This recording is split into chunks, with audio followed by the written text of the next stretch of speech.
Hi everyone. Hi everyone. Thanks so much for coming out. We're running a few minutes late. We are unfortunately one expert short at this point, but hopefully we won't be one expert short for long. I know there's a lot of expertise in the room as well, and I certainly will want to be cognizant of everyone's time and not take up too much of the lunchtime. So basically, we're looking at it was a 75-minute session. We're looking at about a 70-minute session now.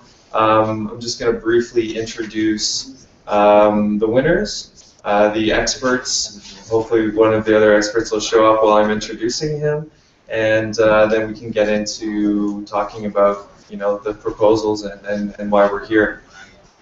So quickly, sorry, just 1 second here. Basically, to give you a little breakdown of the session, the experts are going to quickly have some opening remarks. The winners will describe their proposals, and then we'll basically have a breakout into groups.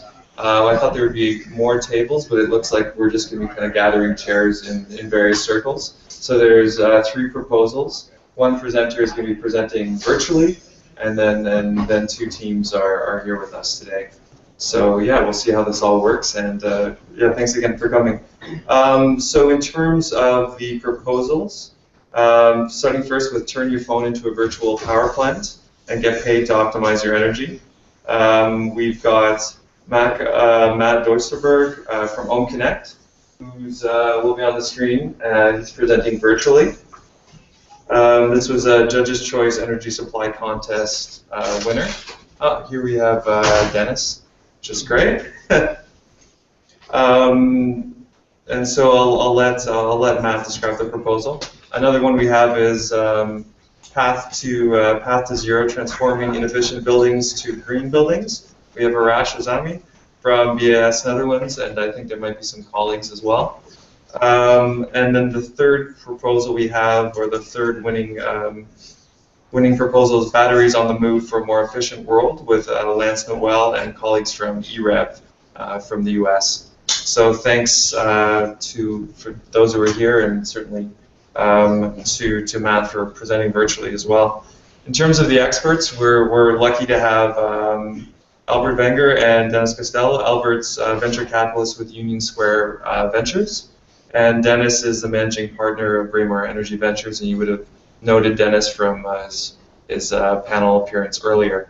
So let me just, I guess, go to start off in terms of, just make sure, yeah, with the winning presentation. So what we're going to do is give each of the presenters 3 minutes to make their presentations, and we'll try to keep, we're running a few minutes late, but yeah, if you can keep it fairly succinct, there'll be lots of time to sort of elaborate on what your presentation or what your proposal is all about. I think Matt's going to be going first, virtually.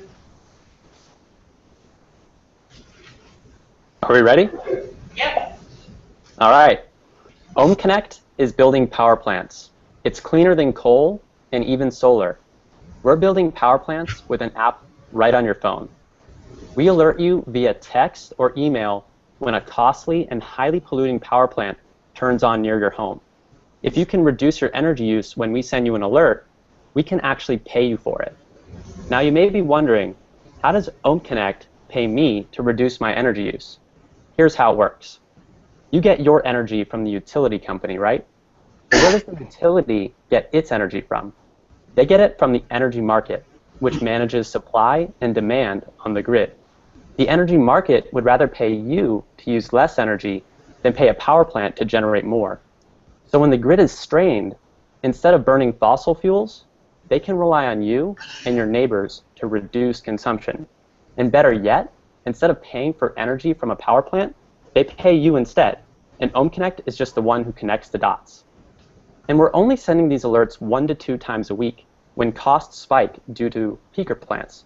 The advantage of peaker plants is they ramp up very quickly, but they're very costly and highly inefficient. They only operate 1% of the time, but account for 15% of our energy costs and emit up to 4 times more CO2. Now, if you have an electric vehicle a Wi-Fi thermostat, or other smart home devices, simply connect them to OhmConnect in our app, and we will have you reduced at the right time without lifting a finger. The only time you'll think about OhmConnect is when you receive a payment right to your inbox. Now, OhmConnect is a software-only approach for making the most of existing technology. So our pace is really quick and our costs are minimal. Our team has deep expertise in energy markets, engineering, data science, marketing, and product development. And we've accomplished quite a bit since we first submitted our proposal. We're up and running now in California with several thousand users.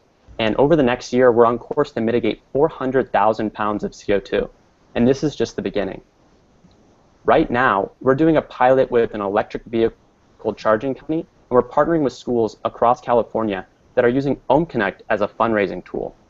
We would appreciate your support in finding opportunities like these so we can reach more people and create a better energy future. Thank you, and I look forward to speaking with you after the presentations. Great, thanks so much, Matt.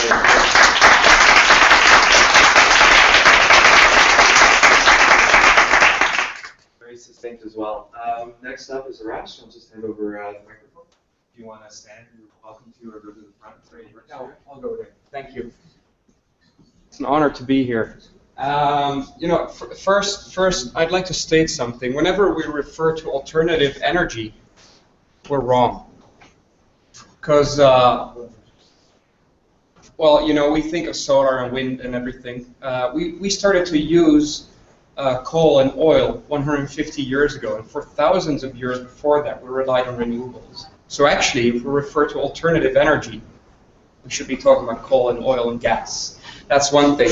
And this gave me an insight when I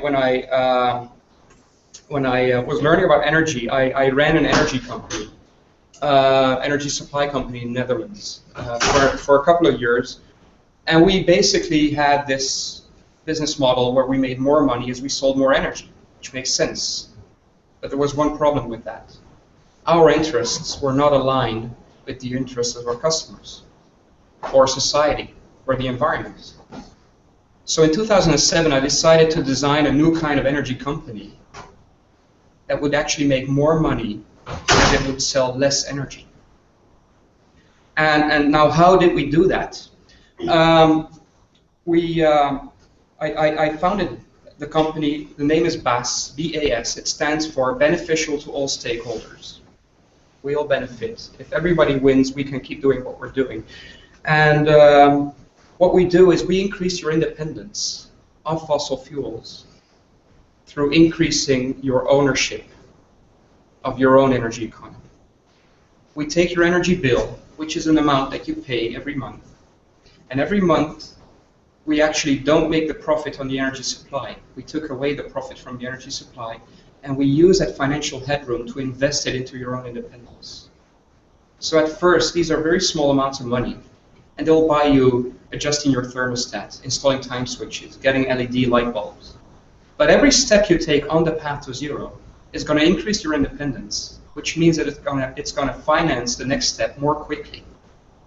And over time, these little bits of money are going to grow. You're going to spend less and less on other people's fuel and more on your own energy.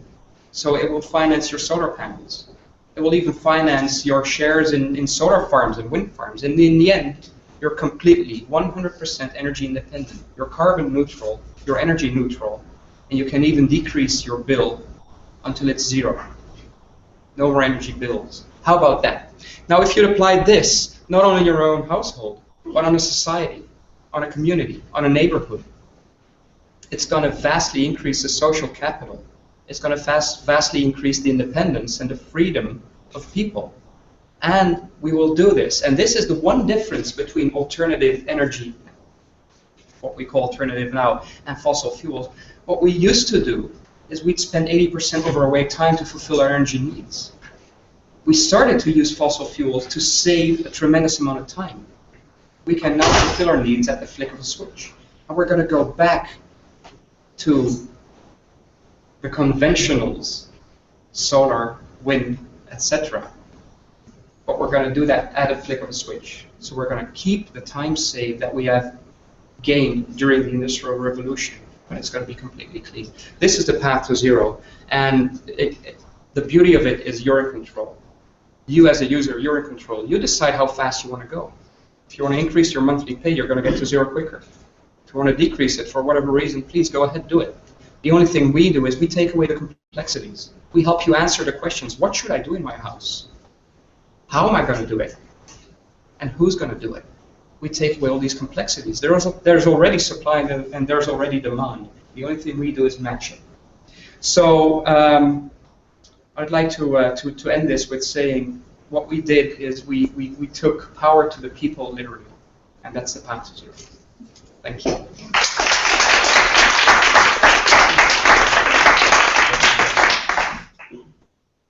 Thanks so much.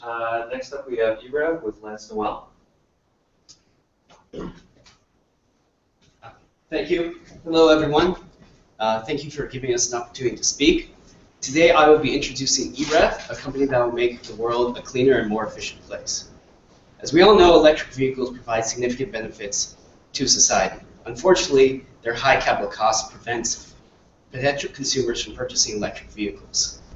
That's where EREV comes in. EREV will lease electric vehicles to consumers at the same rate as traditional gas or diesel vehicles. In fact, these consumers will save money on maintenance and fuel. EREV will do this by utilizing vehicle-to-grid, also known as V2G technology, that's developed by the University of Dublin. So the most expensive and most important part of an electric vehicle is the battery. However, we also know that the average car is only used about 30 minutes a day, leaving this valuable battery not utilized for nearly 23 hours a day. V2G technology will use this untapped resource by using the battery to provide storage services for the grid. Batteries can balance the electric grid, which is very valuable because currently there's practically no storage on the grid. That means when you turn your light bulbs on at home, that electricity also must be generated the exact same second. By helping keep the grid more reliable, car owners can actually be paid for their V2G services. In our cost-benefit analysis, EREV has found that school buses are an ideal place to start for V2G technology. First of all, school buses have very dependable routes and almost never go on road trips. Likewise, electric school buses can save school districts a significant amount of money. Maintenance costs are expected to be at least half, and fuel costs are 3/4 less. As a result, school districts can save up to $10,000 a year per bus. Lastly, the most important impact that we have is significantly reducing climate change pollution, up to 75% as compared to a diesel bus. In the coming years, these benefits will only increase as more renewable energy is implemented. In addition, these electric school buses can also significantly reduce public health impacts, especially to school children. So in conclusion, EREV can offer a school district an electric school bus that will save them money, improve children's health, and mitigate climate change, all at the same price as a traditional diesel bus, and while making the grid more reliable. If we were to win the grand prize, we would use this to help finance our first electric bus. Thank you, and if this sounds like a problem that you guys would like to tackle with us, please come and talk to us. We're always looking for advisors.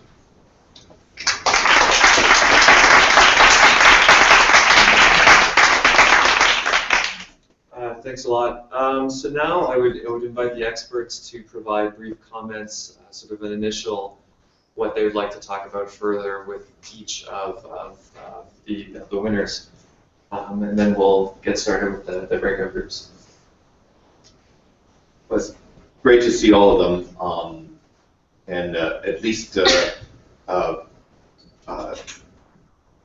sort of very brief summaries, and there'll be a lot to dig into. But so whatever my certainly gut reactions, probably yours are as well, are literally just informed by the very little we've heard. So, so I think I want to start with the last one, and maybe we trade on and off.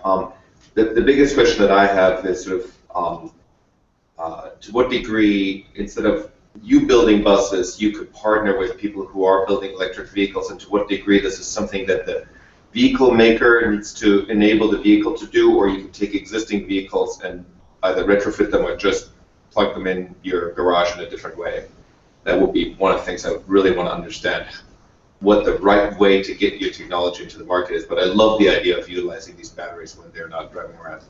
Thanks. I think it's a good idea. I like the way you focused in on one little niche that's maybe more addressable in the bigger market. So school buses might be a good idea. I have the same issue of, do you want to really?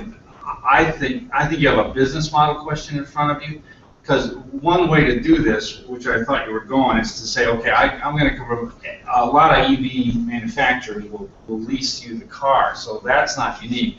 But if you could use your vehicle to grid charging as a revenue source so that you could offer subsidized or lower cost leasing, then you might have a competitive advantage. So as opposed to the bus, and it is a legitimate issue. Is a bus the right place to start? Technically with a battery, or is some other vehicle like a light delivery truck or something better? And the other thing I would add is that there's a lot of work to be done in that interface with the utility and how you do. I mean, you're talking about connecting into a distribution network that the utility has. There's a lot of infrastructure there that has to work to actually make vehicle to grid really produce any results, and therefore there's regulatory issues around that too. So those are the kind of secondary issues, but I think it's a great idea. So should we move the next one? Or you want to? Okay. So just let me see. The next one was BAX, right?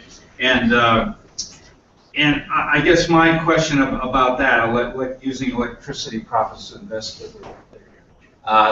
invest in your own energy independence, it is an interesting concept too, and I found it appealing. I think there's a question of who and how do you kind of monetize this, right? So your electricity bill isn't universal. You have other energy bills that aren't electricity, so which bill are we talking about? And then what is the financial mechanism in which you're kind of taking over that or injecting yourself into that supply relationship? And then along with that, who is it that's picking which investments are made first in that series? So if you're talking about pennies and you're talking about light bulbs first, maybe that's obvious, but maybe, the little insulation to block, the gaps in your door is a better idea. So those kind of questions on a practical level, I think, are what we should discuss. Yeah, so I love the idea of the bootstrapping process of, taking those nickels and turning them into dimes and the dimes into dollars, etc. What I didn't understand similarly is how this is productized as opposed to, so how is this delivered so that it can be delivered in a scalable fashion to many, many households in kind of a self-service as opposed to a consulting model. I would love to dig more into that. And then on the first one, which I guess I don't know where we're looking at, where's the camera? Its own connect. Yeah, and if you guys, just for my notes, could announce your name before your comments. Sure. Hi, so this is Albert from Unisquare Ventures. So I love this sort of software-only idea because I think you're tying into some very large trends, the home automation trend, so that like I have a Nest at home. I could easily be putting in smart switches at home. Our kids notoriously leave their room without turning the lights off. So being alerted and being able to do it. One question is, if I'm being alerted and able to do it, couldn't I just opt in and say, here are a bunch of things you can turn off on my behalf? So that's kind of one idea that came up as you were talking, but understanding more whether you need to roll this out state by state, what kind of interconnection you need to create with the utility companies in order to be able to offer this.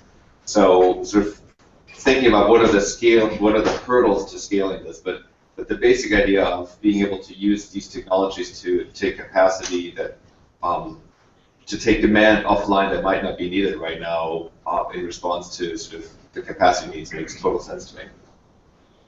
Thanks. This is Dennis Costello. This really strikes a nerve in a good way to me, because we have an investment in a company called Veridity. We are investors in ChargePoint, which is the largest vehicle charging services it's the largest market share.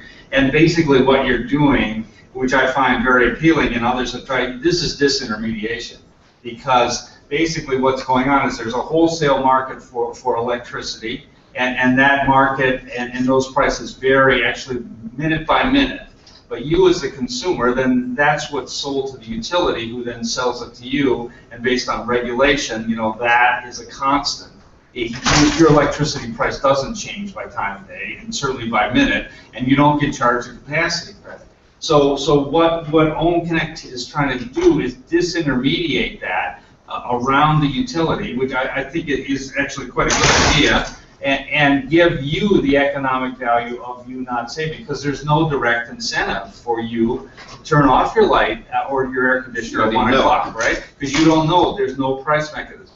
So what this does ultimately is actually make that price connection.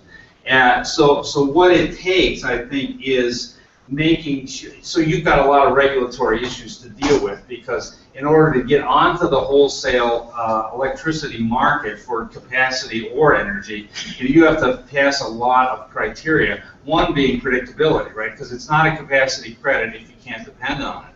And since you're dealing with a bunch of consumers who don't have a contractual obligation to stop using it, you're going to have to aggregate enough of these so that you have a big margin of error. So if you send out an alert on July 4th and everybody's drunk and nobody responds, then you got a problem, and the utility has a problem, so you won't get the credit. So I think those kind of practical implementation issues are what's in front of you, but it's a very cool idea. And it has been tried. Veridity tried it basically with campuses and larger units. So you're doing it at the consumer level. They were doing it on the institutional level. So you take a campus like this and try to implement that where you disintermediate between a whole campus. So you're dealing with fewer players, and you can have a contract with MIT that says, okay, if we get this warning, you do have to turn it off. With consumers, you don't have that, so you're going to have to deal it with demand. So it's a really fascinating concept. Thank you. Great, thanks so much for the feedback. So now we've got just over 3/4 of an hour to break off into groups around the 3 winners. One group will be, I guess, around the screen here, around our virtual winner mat. And then the other winners, one can certainly take the table, one group if they feel like it, and others. And basically what's going to happen, the experts will go from group to group, and they can decide where to start first, 15 minutes at each group. Obviously, we have 2 experts and 3 groups, so one 15-minute session will